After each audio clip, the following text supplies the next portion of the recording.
Hello everyone, welcome to my YouTube channel UPSC with Rashmi. UPSC and UPPCS के लिए history NCERT class 6। आज हमारा chapter number है 6। जो हिस्ट्री NCERT क्लास 6 की हमारी सीरीज चली हुई है MCQ वाली, उसका आज हमारा चैप्टर नंबर 6 है। 5 चैप्टर हम ऑलरेडी डिस्कस कर चुके हैं। अगर आपने वो नहीं देखे हैं तो आप उन्हें देख सकते हैं। उनसे रिलेटेड जो भी MCQ हैं हम उन्हें डिस्कस कर चुके हैं। आप सिर्फ उन्हीं वीडियो को देख लीजिएगा, आपको बुक पढ़ने की आवश्यकता नहीं होगी। तो शुरू करते हैं आज का वीडियो।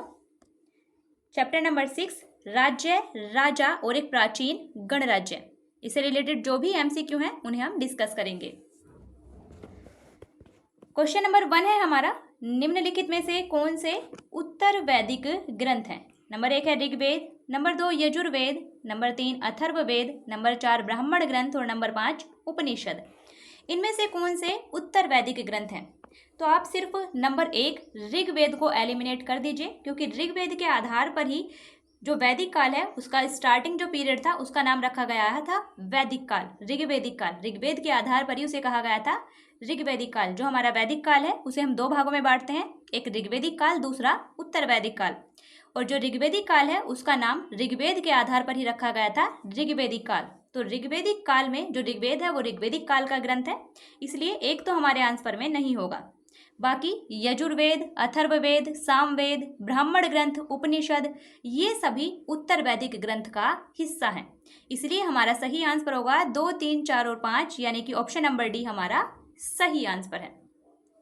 तो ध्यान रखिएगा, वैदिक काल को 2 भागों में बांटा जाता है, एक ऋग्वेदिक काल, दूसरा उत्तर वैदिक काल। जो ऋग्वेदिक काल है उसमें ऋग्वेद की रचना हुई थी और इसी कारण से उसे ऋग्वेदिक काल नाम दिया गया था, ऋग्वेद के आधार पर ही। और बाकी सभी ग्रंथों की रचना, जिसमें यजुर्वेद, सामवेद, अथर्ववेद, ब्राह्मण ग्रंथ, उपनिषद, इन सभी ग्रंथों की रचना उत्तर वैदिक काल में हुई थी। तो ध्यान रखिएगा, ये सभी उत्तर वैदिक ग्रंथ हैं। ऋग्वेद को छोड़कर बाकी सभी ग्रंथ उत्तर वैदिक ग्रंथ हैं, इसलिए हमारा सही आंसर है ऑप्शन नंबर डी। ये इसकी एक्सप्लेनेशन है। चारों वेदों में ऋग्वेद सबसे पुराना है। यह भी ध्यान रखिएगा कि सबसे प्राचीन वेद है ऋग्वेद। ऋग्वेद के काल को ऋग्वेदिक काल के नाम से जानते हैं। सामवेद, यजुर्वेद, अथर्ववेद, ब्राह्मण, उपनिषद और अन्य कई ग्रंथों के ऋग्वेद के बाद रचे होने के कारण इन्हें उत्तर वैदिक ग्रंथ कहा जाता है। ये ग्रंथ उत्तर भारत में खासकर गंगा यमुना के क्षेत्र में रचे गए थे और पुरोहितों के द्वारा रचित इन ग्रंथों में क्या है, इन ग्रंथों में विभिन्न प्रकार के अनुष्ठान और उनके संपादन की विधियां बताई गई हैं। इनमें सामाजिक नियमों के बारे में भी बताया गया है। तो ध्यान रखिएगा कि ऋग्वेदिक ग्रंथों में या फिर वैदिक ग्रंथों में, उत्तर वैदिक ग्रंथों में किसका वर्णन है? उनमें विभिन्न प्रकार के अनुष्ठानों के बारे में, उनके संपादन की विधियों के बारे में और सामाजिक नियमों के बारे में वर्णन किया गया है। नेक्स्ट क्वेश्चन देखते हैं। नेक्स्ट क्वेश्चन है हमारा, सूची 1 को सूची 2 से मिलाना है। एक तरफ है वैदिक कालीन वर्ण विभाजन और दूसरी तरफ है वर्ण आधारित कार्य विभाजन, कि किस वर्ण का क्या काम था, किस आधार पर उनका विभाजन किया गया था, काम के आधार पर। तो सबसे पहला है हमारा ब्राह्मण। वैदिक काल में लोगों को 4 वर्ण में विभाजित किया गया था, ब्राह्मण, क्षत्रिय, वैश्य और शूद्र, और इन्हें काम के आधार पर बांटा गया था। तो हमें मिलाना है कि किस वर्ण का क्या काम था। ए है हमारा ब्राह्मण, ब्राह्मण का काम था यज्ञ करना, तो ए का है हमारा 2। बी है हमारा शूद्र, शूद्र का काम था तीनों वर्णों की सेवा करना, बी का है हमारा 1। सी है हमारा विष, इस विष से ही निकला है वैश्य, इनका काम था व्यापार करना, तो सी का है हमारा 4। और डी है क्षत्रिय, क्षत्रिय का काम था रक्षा करना, डी का है हमारा 3। हमारा सही आंसर है 2, 1, 4, 3, यानी कि ऑप्शन नंबर ए हमारा सही आंसर है। जो वैदिक काल में लोगों को 4 वर्णों में बांटा गया था, ब्राह्मण, क्षत्रिय, वैश्य और शूद्र, काम के आधार पर इनका वर्णन किया गया था। तो किस वर्ण का क्या काम था वो हमें मिलाना है। ब्राह्मण का काम था यज्ञ करना, वेदों का अध्ययन करना। शूद्रों का काम था सेवा करना, इन तीनों वर्णों की सेवा करना। ब्राह्मण, क्षत्रिय, वैश्य, इन तीनों ही वर्णों की सेवा करना शूद्र का काम था। क्षत्रिय का काम था रक्षा करना, लोगों की रक्षा करना, युद्ध करना। और विष का काम था व्यापार करना। तो ध्यान रखिएगा किस वर्ण का क्या काम था। ये इसकी एक्सप्लेनेशन है। वैदिक काल में पुरोहितों ने लोगों को 4 वर्ण में विभाजित किया था, जिसे वर्ण कहते हैं। यानी वैदिक काल में पुरोहितों ने लोगों को 4 वर्गों में बांटा था, जिसे उन्होंने वर्ण कहा था। ब्राह्मण, क्षत्रिय, वैश्य और शूद्र। प्रत्येक के अलग अलग कार्य निर्धारित थे। प्रथम वर्ग ब्राह्मणों का था और ब्राह्मणों का काम था वेदों का अध्ययन, अध्यापन और यज्ञ करना। दूसरे थे क्षत्रिय, जो कि शासक वर्ग था और इनका काम था युद्ध और लोगों की रक्षा करना। तीसरे स्थान पर आते थे विश्व या फिर वैश्य, वैश्य मतलब व्यापारी, जिसके अंतर्गत आते थे कृषक, पशुपालक और व्यापारी आते थे। और अंतिम स्थान था शूद्रों का। शूद्रों का काम था अन्य तीनों वर्णों की सेवा करना। नेक्स्ट क्वेश्चन है हमारा, कथन और कारण दिया गया है। हमें बताना है कूट की सहायता से कि कौन सा ऑप्शन इनमें से सही है। कथन है हमारा, उत्तर वैदिक काल में प्राय महिलाओं को शूद्रों के समान माना गया था। तो कथन हमारा बिल्कुल सही है। उत्तर वैदिक काल में महिलाओं को भी शूद्रों के समान ही माना जाता था। चाहे वो किसी भी वर्ण की महिला हो, ब्राह्मण हो, क्षत्रिय हो, वैश्य हो, उसे शूद्रों के समान ही माना जाता था। कारण है, उत्तर वैदिक काल में सामान्यतः महिलाओं तथा शूद्रों को वेदों के अध्ययन का अधिकार नहीं था। कथन के रूप में कारण हमारा सही है कि उत्तर वैदिक काल में महिलाओं और शूद्रों को दोनों को ही वेदों के अध्ययन का अधिकार नहीं था, लेकिन कारण कथन की व्याख्या नहीं कर रहा है। इसलिए हमारा सही आंसर होगा ऑप्शन नंबर बी। ए और आर दोनों सही हैं, लेकिन आर ए की व्याख्या नहीं कर रहा है, आर ए का सही स्पष्टीकरण नहीं है। तो उत्तर वैदिक काल में महिलाओं को भी शूद्रों के समान माना जाता था, ध्यान रखिएगा। और उत्तर वैदिक काल में महिलाओं और शूद्रों दोनों को ही वेदों के अध्ययन का अधिकार नहीं था। ये इसकी एक्सप्लेनेशन है। उत्तर वैदिक काल में प्राय औरतों को भी शूद्रों के समान माना गया था। सामान्यतः महिलाओं और शूद्रों को वेदों के अध्ययन का अधिकार नहीं था।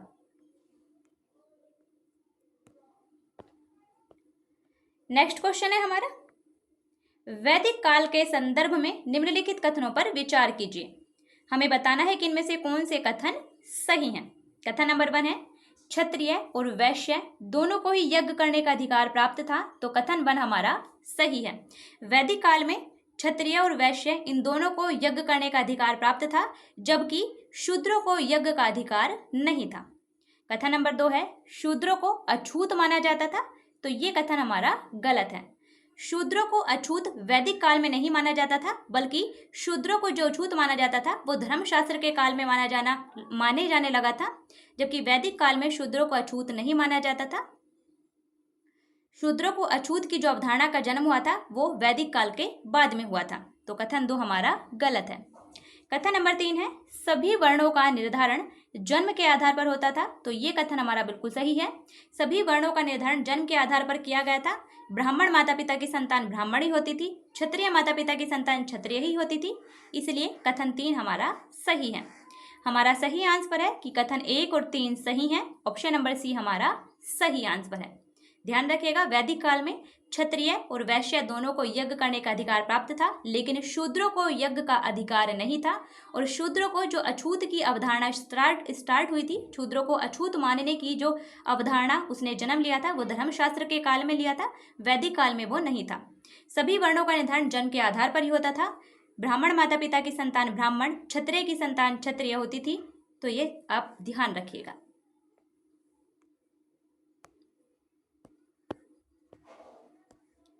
एक्सप्लेनेशन है इसकी, वैदिक काल में क्षत्रिय और वैश्य दोनों को यज्ञ करने का अधिकार था। अछूत की अवधारणा वैदिक काल के बाद में आई थी।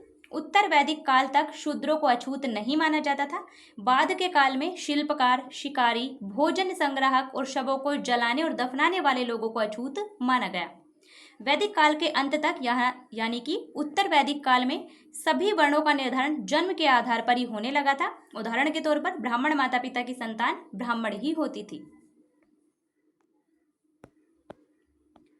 नेक्स्ट क्वेश्चन है हमारा, वैदिक काल के संदर्भ में निम्नलिखित कथनों पर विचार कीजिए। हमें बताना है कि कौन से कथन सही हैं। कथन नंबर 1 है, ब्राह्मणों के द्वारा बनाई गई वर्ण व्यवस्था सभी के द्वारा पूर्णतः स्वीकार नहीं की गई। तो कथन 1 हमारा बिल्कुल सही है। वैदिक काल में ब्राह्मणों के द्वारा जो वर्ण व्यवस्था का निर्माण किया गया था वो सभी के द्वारा स्वीकार नहीं की गई थी, कुछ लोगों के द्वारा उसका विरोध भी किया गया था। इसलिए कथन 1 हमारा सही है। कथन नंबर 2 है उपमहाद्वीप के पूर्वोत्तर क्षेत्रों में पुरोहितों का प्रभाव बहुत ही सीमित था। तो कथन 2 भी हमारा बिल्कुल सही है। जो भारतीय उपमहाद्वीप का पूर्वोत्तर वाला क्षेत्र है वहां पुरोहितों का प्रभाव बहुत ही सीमित था, वहां ये भेदभाव वाली परंपरा इतनी नहीं थी। तो कथन 2 भी हमारा सही है। हमारा सही आंसर होगा, दोनों ही कथन बिल्कुल सही हैं, यानी कि ऑप्शन नंबर सी हमारा सही आंसर है। ये इसकी एक्सप्लेनेशन है। कई लोगों ने ब्राह्मणों के द्वारा बनाई गई हुई इस वर्ण व्यवस्था को स्वीकार नहीं किया। कुछ राजा स्वयं को पुरोहितों से श्रेष्ठ मानते थे और कुछ लोग जन्म के आधार पर वर्ण निर्धारण सही नहीं मानते थे। इसके अतिरिक्त कुछ लोग व्यवसाय के आधार पर, काम के आधार पर लोगों के बीच भेदभाव उचित नहीं समझते थे, जबकि कुछ लोग चाहते थे कि अनुष्ठान संपन्न करने का अधिकार सबका हो। कई लोगों ने छुआछूत की आलोचना की। वहीं इस उपमहाद्वीप के पूर्वोत्तर क्षेत्र जैसे कई इलाकों में सामाजिक आर्थिक असमानता बहुत ही कम थी और यहाँ पुरोहितों का प्रभाव बहुत ही सीमित था। नेक्स्ट क्वेश्चन है हमारा, पुरातत्वविदों ने जनपद नामक इकाइयों की कई बस्तियों की खुदाई की है। जो पुरातत्वविद हैं उन्होंने जनपद नामक इन कई बस्तियों की खुदाई की है। ये जनपद या बस्तियां निम्नलिखित में से किन स्थानों पर स्थित हैं? नंबर 1 है पुराना किला दिल्ली, बिल्कुल सही है, दिल्ली के पुराने किले में। नंबर 2 है मेरठ के पास हस्तिनापुर है, बिल्कुल सही है। और नंबर 3 है अतरंजी खेड़ा एटा के पास, बिल्कुल सही है। तो पुरातत्वविदों ने जनपद नामक इकाइयों की जिन बस्तियों की खुदाई की है वो है दिल्ली का पुराना किला, उत्तर प्रदेश में मेरठ के पास हस्तिनापुर और उत्तर प्रदेश में ही एटा के पास अतरंजी खेड़ा। इन तीनों ही स्थलों की खुदाई की गई है। इसलिए हमारा सही आंसर होगा, तीनों ही कथन बिल्कुल सही हैं, यानी कि ऑप्शन नंबर डी हमारा सही आंसर है।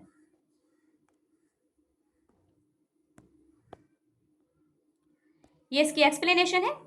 महायज्ञों को करने वाले राजा आगे चलकर जन के राजा न होकर जनपदों के राजा माने जाने लगे थे।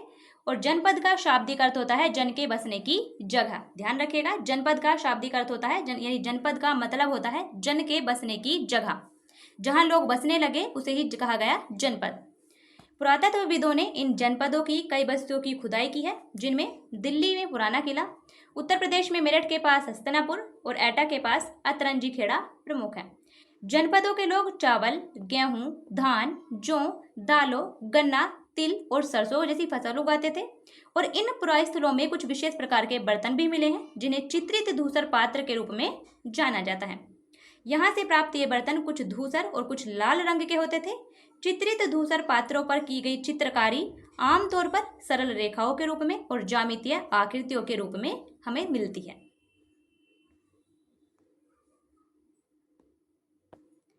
अब देखते हैं नेक्स्ट क्वेश्चन। अब प्लीज वीडियो को लाइक एंड शेयर जरूर कीजिए। नेक्स्ट क्वेश्चन है हमारा, महाजनपदों के संदर्भ में निम्नलिखित कथनों पर विचार कीजिए। कथन नंबर 1 है हमारा, महाजनपदों की कई राजधानियों में किलेबंदी की गई थी। तो कथन 1 हमारा बिल्कुल सही है। महाजनपदों की जो राजधानियां थी उनमें से कई राजधानियों में किलेबंदी की गई थी। कथन नंबर 2 है, राजा सेना रखने लगे थे जिसे वेतन दिया जाता था और वेतन का संपूर्ण भुगतान आहत सिक्कों के रूप में दिया जाता था। तो कथन 2 हमारा गलत है। आपको कथन को सही से पढ़ना है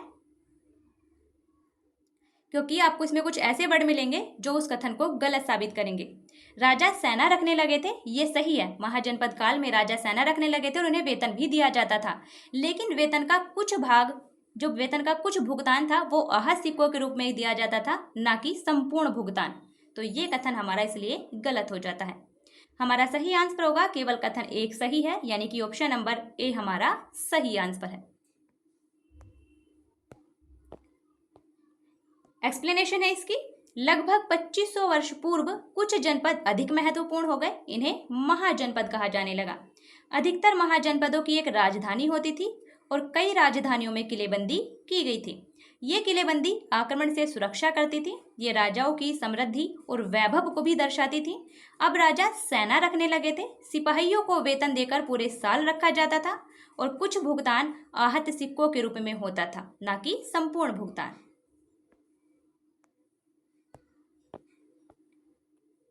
आगे देखते हैं। नेक्स्ट क्वेश्चन है हमारा, महाजनपदों की जो कर प्रणाली थी उसके संदर्भ में निम्नलिखित कथनों पर विचार कीजिए। कथन नंबर 1 है प्राय उपज का 1/3वां हिस्सा कर के रूप में निर्धारित किया जाता था जिसे भाग कहा जाता था। ये कथन हमारा गलत है। क्यों? क्योंकि उपज का 1/6वां हिस्सा, 1/3 नहीं, 1/6वां हिस्सा कर के रूप में निर्धारित किया जाता था जिसे भाग कहा जाता था। इसलिए कथन 1 हमारा गलत है।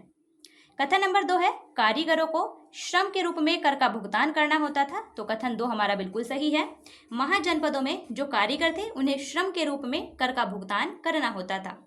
हमारा सही आंसर होगा केवल कथन 2 सही है, यानी कि ऑप्शन नंबर बी हमारा सही आंसर है।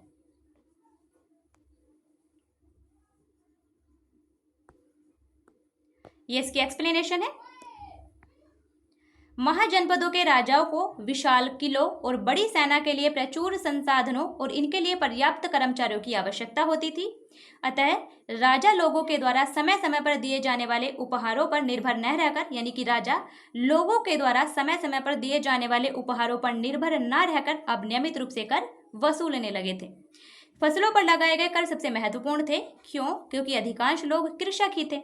प्राय उपज का 1/6वां हिस्सा कर के रूप में निर्धारित किया जाता था जिसे भाग कहा जाता था। तो ध्यान रखिएगा, उपज का 1/6वां हिस्सा कर के रूप में निर्धारित था जिसे भाग कहा जाता था। कारीगरों के ऊपर भी कर लगाए गए थे जो प्राय श्रम के रूप में चुकाए जाते थे। जैसे एक बुनकर, लोहार या सुनार को राजा के लिए महीने में एक दिन काम करना पड़ता था।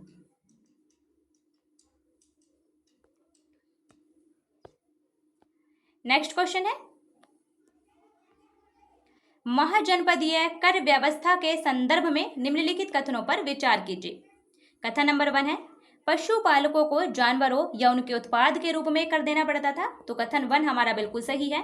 महाजनपद काल में पशुपालकों को जानवरों के रूप में या फिर उनके उत्पाद के रूप में कर देना होता था। कथन नंबर 2 है व्यापारियों को सामान खरीदने और बेचने पर भी कर देना पड़ता था। कथन 2 भी हमारा बिल्कुल सही है। और कथन नंबर 3 है आखेटक यानी कि शिकार करने वाले और संग्राहक ये कर से पूर्णतः मुक्त थे। तो ये कथन हमारा गलत है, क्योंकि जो आखेटक थे और संग्राहक थे वो कर से मुक्त नहीं थे, बल्कि उन्हें भी जंगलों से चीजें एकत्रित करके कर के रूप में देनी होती थी। इसलिए हमारा सही आंसर होगा केवल कथन 1 और 2 सही है, यानी ऑप्शन नंबर ए हमारा सही आंसर है। एक्सप्लेनेशन देखते हैं इसकी एक्सप्लेनेशन है आखेटकों और संग्राहकों को जंगल से प्राप्त वस्तुएं राजा को कर के रूप में देनी होती थी। नेक्स्ट क्वेश्चन है हमारा प्राचीन महत्वपूर्ण नगर कौशाम्बी निम्नलिखित में से किस स्थान पर स्थित था। जो प्राचीन नगर है कौशाम्बी वो किस स्थान पर था। ऑप्शन है A Meerut Uttar Pradesh, option B Ghaziabad Uttar Pradesh, option C Allahabad Uttar Pradesh और ऑप्शन डी वाराणसी उत्तर प्रदेश। इसका सही answer option number C Allahabad Uttar Pradesh. जो प्राचीन नगर कौशाम्बी है वो उत्तर प्रदेश के इलाहाबाद नामक स्थान पर स्थित था, यानी कि उत्तर प्रदेश के इलाहाबाद जिले में वो स्थित था। ये इसकी एक्सप्लेनेशन है कौशाम्बी नगर आधुनिक उत्तर प्रदेश के इलाहाबाद जिले में स्थित था। यहाँ से किले की दीवार के अवशेष मिले हैं। इसके एक भाग का निर्माण संभवतः 2500 वर्ष पूर्व हुआ था। कौशाम्बी प्राचीन काल में वत्स महाजनपद की राजधानी थी। तो ध्यान रखिएगा कौशाम्बी वत्स महाजनपद की राजधानी थी। नेक्स्ट क्वेश्चन है हमारा महाजनपदीय युग में कृषि क्षेत्र में 2 बड़े परिवर्तन आए थे।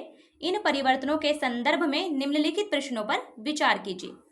कथन नंबर 1 है हल्के फाल अब लोहे के बनने लगे थे। तो कथन 1 हमारा बिल्कुल सही है। महाजनपद काल में हल्के फाल अब लोहे के बनने लगे थे। कथन नंबर 2 है लोगों ने धान की कृषि बीज छिड़क कर करने के बजाय अब धान के पौधों का रोपण करके शुरू कर दी थी। तो कथन 2 भी हमारा बिल्कुल सही है। महाजनपद काल में जो कृषि में परिवर्तन आए थे उनमें लोगों ने धान की जो कृषि थी वो बीज छिड़क कर करने की बजाय अब धान के पौधों का पहले रोपण होता था, फिर उसकी बाद में रोपाई की जाती थी। तो इस प्रकार से उन्होंने धान की जो कृषि थी वो बीज छिड़क कर करने के बजाय पौधों का रोपण करके शुरू कर दी थी। तो हमारा सही आंसर होगा, दोनों ही कथन बिल्कुल सही है, यानी कि ऑप्शन नंबर सी हमारा सही आंसर है।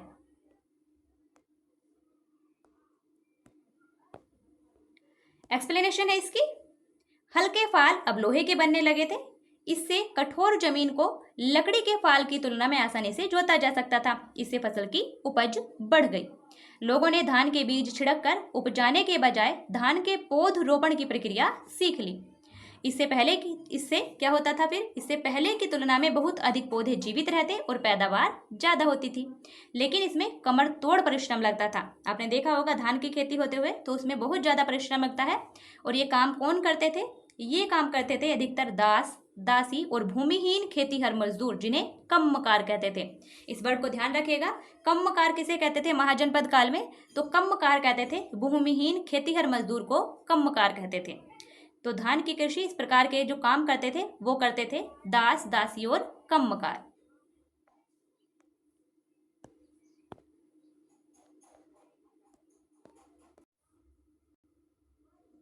नेक्स्ट क्वेश्चन है हमारा, मगध के संदर्भ में निम्नलिखित कथनों पर विचार कीजिए। कथन नंबर 1 है, गंगा और सोन नदियां मगध से होकर गुजरती थी। तो कथन 1 हमारा बिल्कुल सही है। जहां आज मगध है वहां से गंगा और सोन नदियां होकर गुजरती थी।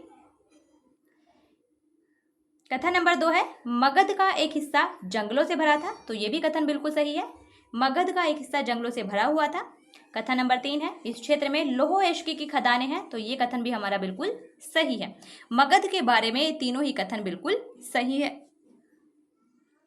इसलिए हमारा सही आंसर है ऑप्शन नंबर डी। 1, 2 और 3 तीनों ही कथन मगध के बारे में बिल्कुल सही हैं। ये इसके एक्सप्लेनेशन है। लगभग 200 सालों के भीतर मगध सबसे महत्वपूर्ण जनपद बन गया था। गंगा और सोन नदियां मगध से होकर बहती थी। जहां मगध था वहां से गंगा और सोन नदियां होकर बहती थी। तो आप ध्यान रखिएगा, मैप में देख सकते हैं आप, मगध का इलाका कहाँ आएगा? दक्षिणी बिहार वाले इलाके में पड़ता है। पूर्वी उत्तर प्रदेश और बिहार के आसपास वाला इलाका वो मगध था। अतः ये नदियां यातायात के लिए, जल वितरण और जमीन को उपजाऊ बनाने के लिए महत्वपूर्ण थी। मगध का एक हिस्सा जंगलों से भरा हुआ था। यहाँ से सेना के लिए हाथी, रथ, गाड़ियों और घरों के लिए लकड़ियां प्राप्त होती थी। इन क्षेत्रों में लौह इश्क की भी खदानें हैं जो कि मजबूत औजार और हथियार बनाने के लिए उपयोगी थे। नेक्स्ट क्वेश्चन है हमारा, निम्नलिखित में से कौन मगध का शासक नहीं रहा था? हमें बताना है कि इनमें से कौन सा मगध का शासक कभी नहीं रहा। ऑप्शन है A Bimbisara, option B Prasenjit, option C Ajatashatru और ऑप्शन डी महापद्मानंद। इसका सही answer option number B Prasenjit, क्योंकि बिंबिसार, अजातशत्रु और महापद्मानंद ये तीनों ही मगध के शासक रहे थे, लेकिन प्रसेनजीत मगध का शासक नहीं रहा था। बल्कि प्रसेनजीत कहाँ के शासक थे? कौशल महाजनपद के राजा थे प्रसेनजीत। ध्यान रखिएगा, प्रसेनजीत कौशल महाजनपद के राजा थे। और मगध का वास्तविक संस्थापक बिंबिसार को ही कहा जाता है। ये पॉइंट भी आप ध्यान रखिएगा, मगध का वास्तविक संस्थापक कहा जाता है बिंबिसार को।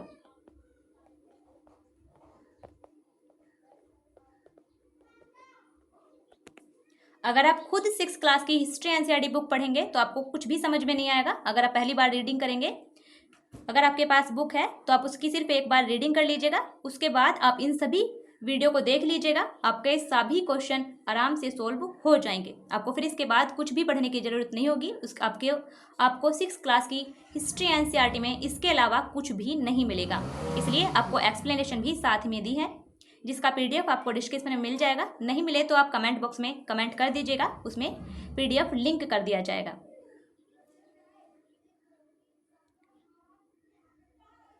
अब देखते हैं इसकी एक्सप्लेनेशन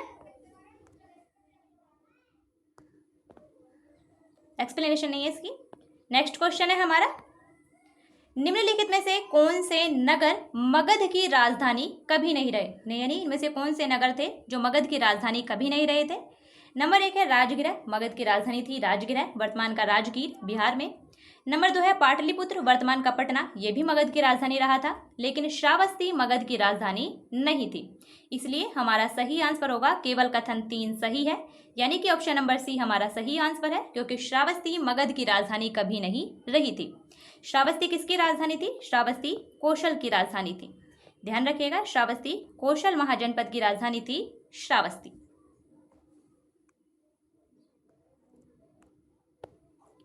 नेक्स्ट क्वेश्चन है हमारा, सिकंदर के द्वारा अपने विश्व विजय अभियान के दौरान भारतीय उपमहाद्वीप में मगध की ओर कूच करने के संदर्भ में निम्नलिखित कथनों पर विचार कीजिए। जब सिकंदर अपने विश्व विजय अभियान के लिए निकला था, तो जब वो भारतीय उपमहाद्वीप में मगध की ओर कूच करना चाहता था, तो उससे रिलेटेड 2 कथन दिए गए हैं। हमें बताना है कौन से कथन सही हैं।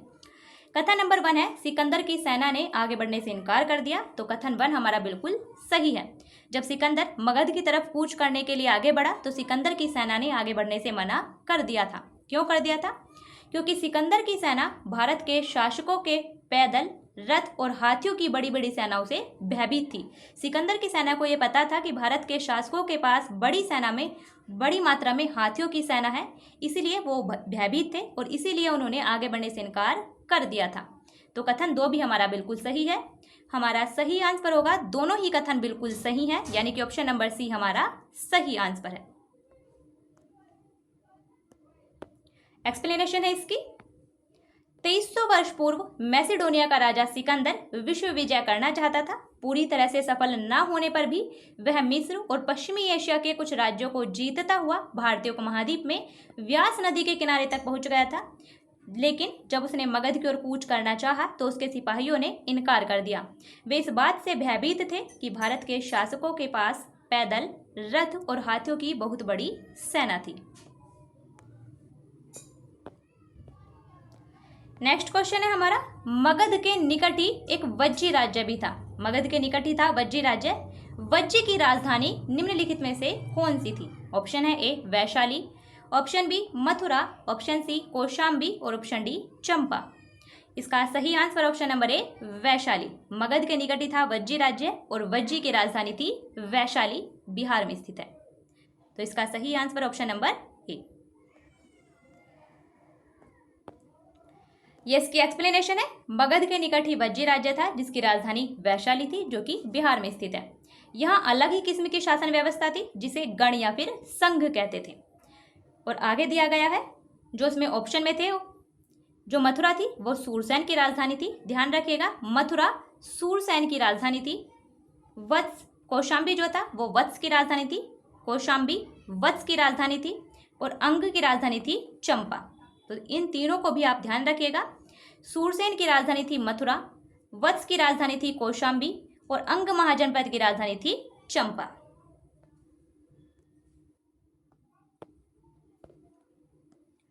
नेक्स्ट क्वेश्चन है हमारा, गण या फिर संघ के संदर्भ में निम्नलिखित कथनों पर विचार कीजिए। कथन नंबर 1 है, एक ही शासक के अधीन एक विशाल राज्य क्षेत्र गण या संघ कहलाता था। तो ये कथन हमारा गलत है, क्योंकि गण या संघ का मतलब होता है संगठन, सभा, जहां एक नहीं बल्कि कई लोग एक साथ शासन करते थे, वो होता था संघ। इसीलिए कथन 1 हमारा गलत है। कथन नंबर 2 है, बुद्ध तथा महावीर दोनों ही गण या संघ से संबंधित थे। तो कथन 2 हमारा सही है। बुद्ध और महावीर दोनों ही गण या संघ से संबंधित थे। हमारा सही आंसर होगा केवल कथन 2 सही है, यानी कि ऑप्शन नंबर बी हमारा सही आंसर है।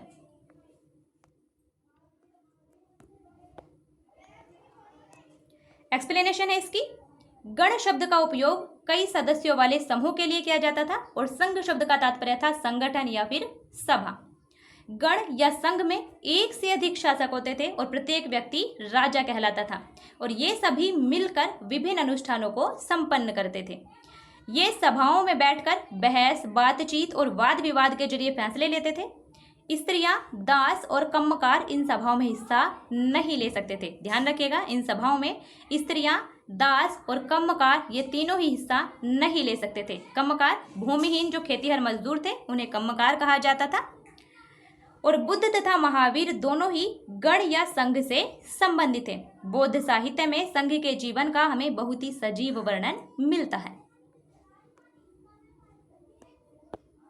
नेक्स्ट क्वेश्चन है हमारा, गणों या संघों पर निम्नलिखित में से किस शासक ने विजय प्राप्त की थी? ऑप्शन है ए मौर्य, ऑप्शन बी गुप्त, ऑप्शन सी कुषाण और ऑप्शन डी सातवाहन। इसका सही आंसर होगा ऑप्शन नंबर बी गुप्त। गण या संघों पर गुप्त शासकों ने विजय प्राप्त की थी। ये इसकी एक्सप्लेनेशन है। कई शक्तिशाली राजा इन संघों को जीतना चाहते थे, लेकिन इसके बावजूद उनका राज्य अब से लगभग 1500 वर्ष पूर्व तक चलता रहा और इसके बाद गुप्त शासकों ने गण और संघ पर विजय प्राप्त करके उन्हें अपने राज्य में मिला लिया था। अब प्लीज़ अपने टाइम की वैल्यू समझिए। अगर आप यूपीपीसीएस दे रहे हैं तो 27 अक्टूबर में ज़्यादा टाइम नहीं बचा है, 2 महीने से भी कम का समय है। इसलिए बिना टाइम वेस्ट किए अपने रिवाइज पर फोकस कीजिए। ऐसी कोई वीडियो मत लेके जिसमें आपका टाइम ज़्यादा कंज्यूम हो। फालतू की बकवास कोई वीडियो आप नहीं देखिए। अपने जो एग्ज़ाम से रिलेटेड वीडियो हैं जिसमें आपको आपका रिवाइज जल्दी हो सके, उन वीडियो को आप देखिए। इसलिए अपने टाइम को अच्छे से मैनेज कीजिए। नेक्स्ट क्वेश्चन है हमारा, दीघ निकाय निम्नलिखित में से क्या है? ऑप्शन है ए जैन ग्रंथ, ऑप्शन बी बौद्ध ग्रंथ, ऑप्शन सी ब्राह्मण ग्रंथ और ऑप्शन डी उपनिषद। इसका सही आंसर ऑप्शन नंबर बी बौद्ध ग्रंथ। दीघ निकाय एक प्रसिद्ध बौद्ध ग्रंथ है जो कि लगभग 2300 साल पहले लिखा गया था। तो ध्यान रखिएगा, दीघ निकाय एक बौद्ध ग्रंथ है। ये इसकी एक्सप्लेनेशन है। दीघ निकाय एक प्रसिद्ध बौद्ध ग्रंथ है जिसमें बुद्ध के कई व्याख्यान दिए गए हैं और इन्हें लगभग 2300 वर्ष पूर्व लिखा गया था।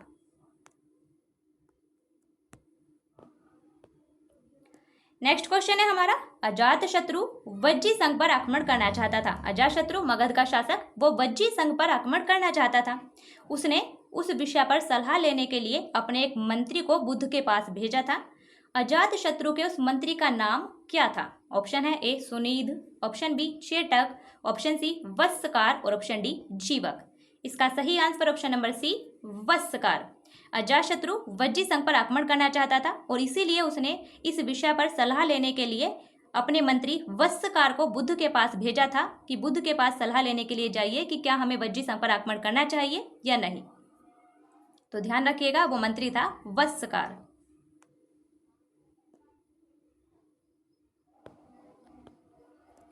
नेक्स्ट क्वेश्चन है हमारा, एथेंस में प्रजातंत्र या गणतंत्र के संदर्भ में निम्नलिखित कथनों पर विचार कीजिए। एथेंस मतलब यूनान में प्रजातंत्र या गणतंत्र की व्यवस्था हो गई थी। हमें बताना है कि इनमें से कौन से कथन सही हैं।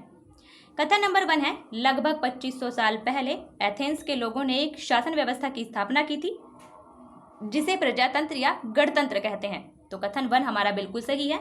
यूनान यानी कि एथेंस में लगभग 2500 साल पहले एथेंस के लोगों ने एक नई शासन व्यवस्था की स्थापना की थी जिसे उन्होंने गणतंत्र या प्रजातंत्र कहा था। कथन नंबर 2 है, एथेंस में एक सभा थी और इस सभा में सभी नागरिक भाग ले सकते थे। तो ये कथन हमारा सही है। सभी को देखकर आप इसे गलत मत समझिएगा, ये कथन हमारा सही है। एथेंस में एक सभा थी जिसे इस सभा में सभी नागरिक भाग ले सकते थे। और कथन नंबर 3 है, औरतों को नागरिक का दर्जा नहीं मिलता था। तो ये कथन भी बिल्कुल सही है। एथेंस में वैसे तो एक शासन व्यवस्था स्थापित हुई थी जिसे उन्होंने प्रजातंत्र या गणतंत्र कहा था, लेकिन औरतों को नागरिक का दर्जा नहीं मिलता था। तो हमारा सही आंसर होगा, तीनों ही कथन बिल्कुल सही है, यानी कि ऑप्शन नंबर डी हमारा बिल्कुल सही आंसर है। तो क्या वास्तव में एथेंस में प्रजातंत्र था? नहीं था, क्योंकि औरतों को तो नागरिक का दर्जा ही नहीं दिया गया था। ये इसकी एक्सप्लेनेशन है। यह व्यवस्था लगभग 200 सालों तक चलती रही। वहां 30 साल से ऊपर के उन सभी पुरुषों को, सिर्फ पुरुषों को पूर्ण नागरिकता प्राप्त थी जो दास नहीं थे। वहां एक सभा थी जो महत्वपूर्ण विषयों पर निर्णय लेने के लिए साल भर में कम से कम 40 बार बुलाई जाती थी और इस सभा में सभी नागरिक भाग ले सकते थे। और नागरिक कौन थे? जो 30 वर्ष से ऊपर के पुरुष थे।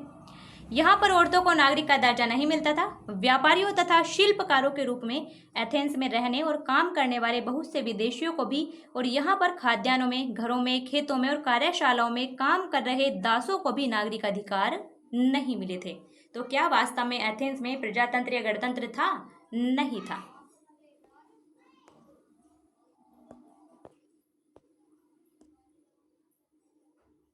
तो वो था हमारा चैप्टर नंबर 6। उससे रिलेटेड जो भी एमसीक्यू बन सकते हैं उस चैप्टर में जो भी है वो सब हमने उसमें कवर कर लिया है। इनमें ये 3-4 क्वेश्चन है जो पिछले वीडियो के रह गए थे, उन्हें भी हम डिस्कस कर लेते हैं। क्वेश्चन है हमारा, निम्नलिखित में से कौन सा या कौन से चिन्ह जमीन के भीतर की महापाषाणिक कब्रों को दर्शाते हैं? ये महापाषाण काल के हैं। महापाषाणिक कब्रों को इनमें से कौन से चिन्ह दर्शाते हैं? नंबर 1 है गोलाकार सजाए हुए पत्थर, बिल्कुल सही है। नंबर 2 है अकेला खड़ा हुआ पत्थर, ये भी बिल्कुल सही है।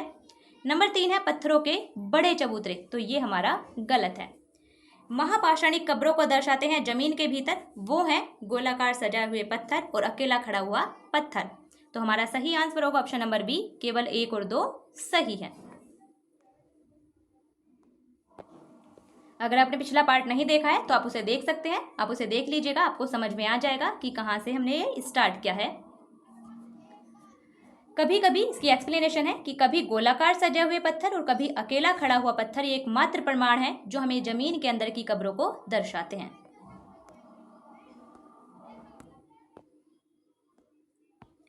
नेक्स्ट क्वेश्चन है हमारा, सभी महापाषाणिक कब्रों में कुछ समानताएं हैं। सामान्यतः मृतकों को खास किस्म के मिट्टी के बर्तनों के साथ दफनाया जाता था और इन बर्तनों को निम्नलिखित में से किस नाम से जाना जाता है? ऑप्शन है ए काले लाल मिट्टी के बर्तन, ऑप्शन बी हरे नीले मिट्टी के बर्तन, ऑप्शन सी सुनहरे मिट्टी के बर्तन और ऑप्शन डी भूरे चित्रित मिट्टी के बर्तन। इसका सही आंसर ऑप्शन नंबर ए काले लाल मिट्टी के बर्तन। सभी महापाषाणिक कब्रों में कुछ समानताएं हैं और मृतकों को खास किस्म के मिट्टी के बर्तनों के साथ ही दफनाया जाता था। इन बर्तनों को कहते थे काले लाल मिट्टी के बर्तन, यानी कि ब्लैक एंड रेड वेयर। तो इसका सही आंसर ऑप्शन नंबर ए। ये इसकी एक्सप्लेनेशन है। इन कब्रों में सामान्यतः काले लाल मिट्टी के बर्तनों को मृतकों के साथ दफनाया जाता था। यह एक ऐसी समानता है जो लगभग हमें सभी महापाषाणिक कब्रों में मिलती है। इनके साथ ही विभिन्न कब्रों में लोहे के औजार और हथियार, घोड़े के कंकाल और सामान तथा पत्थर और सोने के गहने भी प्राप्त हुए हैं। नेक्स्ट क्वेश्चन है, महापाषाणिक कब्रों के संदर्भ में निम्नलिखित में से कौन सा कथन सही नहीं है? यहाँ महापाषाणिक कब्रों से रिलेटेड 4 कथन है, हमें बताना है कि इनमें से कौन सा कथन गलत है। ऑप्शन ए है महापाषाणिक कब्रों से प्राप्त चीजें दफनाए गए लोगों की सामाजिक स्थिति में भिन्नता को दर्शाती हैं। तो ऑप्शन ए हमारा बिल्कुल सही है। महापाषाणिक कब्रों से जो हमें चीजें प्राप्त होती हैं वो दफनाए गए लोगों की सामाजिक स्थिति में भिन्नता को भी दर्शाती हैं। अगर वहां से ज्यादा सोना चांदी मिलता है तो ऐसा लगता है कि वो किसी अमीर की कब्र रही होगी, और अगर वहां से सिर्फ कुछ मिट्टी के बर्तन मिलते हैं तो उससे हम अंदाजा लगाते हैं कि यह किसी गरीब की कब्र रही होगी। यानी कि लोगों की सामाजिक स्थिति के बारे में वो हमें बताती है। ऑप्शन नंबर बी है, कुछ महापाषाणिक कब्रों से एक ही परिवार के कई लोगों के कंकाल मिले हैं। तो ये कथन भी हमारा बिल्कुल सही है। कुछ महापाषाणिक कब्रों से हमें एक साथ एक से अधिक कंकाल मिले हैं, जिनके आधार पर हम निष्कर्ष निकालते हैं कि शायद ये एक ही परिवार के लोग थे। तो ऑप्शन बी भी हमारा बिल्कुल सही है। ऑप्शन नंबर सी है, कब्रों पर गोलाकार चट्टाने या खड़ी चट्टान रखकर चिन्ह बनाए गए थे ताकि लोग आवश्यकता के अनुसार शवों को दफनाने दोबारा आ सके। तो ये कथन भी हमारा बिल्कुल सही है।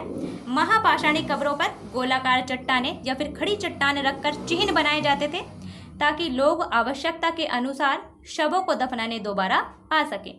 और ऑप्शन नंबर डी है, कब्रों में दोबारा जाने के लिए एक रास्ता होता था जिसे डेथ होल के नाम से जाना जाता था। तो ये कथन हमारा गलत है और हमें गलत ही बताना था, इसलिए इसका सही आंसर ऑप्शन नंबर डी।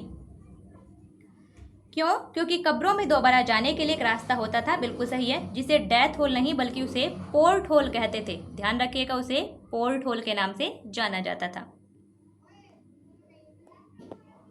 ये इसकी एक्सप्लेनेशन है। ब्रह्मगिरी में एक व्यक्ति की कब्र में 33 सोने के मनके और शंख पाए गए हैं, जबकि दूसरे कंकालों के पास सिर्फ कुछ मिट्टी के बर्तन ही पाए गए हैं, जो उस व्यक्ति की सामाजिक स्थिति की भिन्नता को दर्शाता है। कुछ कब्रों में एक ही परिवार के लोगों को एक ही स्थान पर अलग अलग समय पर दफनाया गया था। बाद में मरने वाले लोगों को परिवार के सदस्यों की पहले से बनी कब्रों में लाकर दफनाया जाता था। कब्रों को पहचानने के लिए उस पर गोलाकार या फिर खड़े पत्थर के चिन्ह बनाए जाते थे, और आज भी हम कब्र को पहचानने के लिए इस प्रकार से बनाते हैं। कब्र के अंदर प्रवेश करने के लिए एक बड़ा रास्ता, एक बड़ा सुराख होता था जिसे पोर्ट होल कहा जाता था। नेक्स्ट क्वेश्चन है हमारा, इनाम गांव एक आरंभिक गांव था जहां 3600 से 2700 वर्ष पूर्व लोग रहते थे। इनाम गांव कहाँ था? महाराष्ट्र में।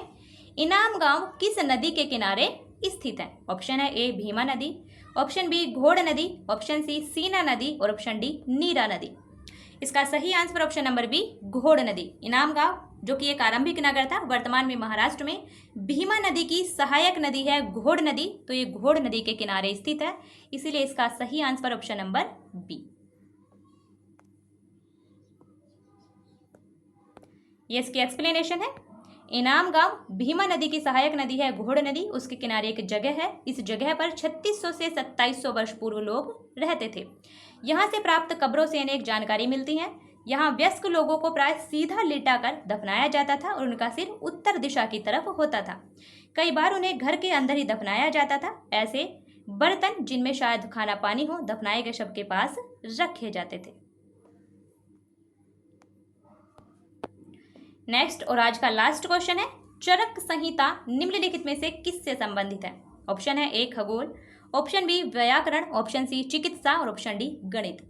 इसका सही आंसर ऑप्शन नंबर सी चिकित्सा। जो चरक संहिता है वो चिकित्सा शास्त्र पर लिखित एक पुस्तक है, इसलिए इसका सही आंसर ऑप्शन नंबर सी चिकित्सा। ये इसकी एक्सप्लेनेशन है। आज से लगभग 2000 वर्ष पूर्व चरक नाम के एक प्रसिद्ध वैद्य हुए थे। उन्होंने चिकित्सा शास्त्र पर चरक संहिता नाम की किताब लिखी। वे कहते हैं कि मनुष्य के शरीर में 360 हड्डियां होती हैं, यानी चरक के अनुसार मनुष्य के शरीर में कितनी हड्डियां हैं? 360, जो कि आधुनिक शरीर रचना विज्ञान की 206 हड्डियों से काफी ज्यादा हैं। क्योंकि वर्तमान में जो वैज्ञानिक अध्ययन हुए हैं उनमें पता चला है कि मनुष्य के शरीर में कितनी हड्डियां हैं? 206, जबकि चरक के अनुसार कितनी थी? 360।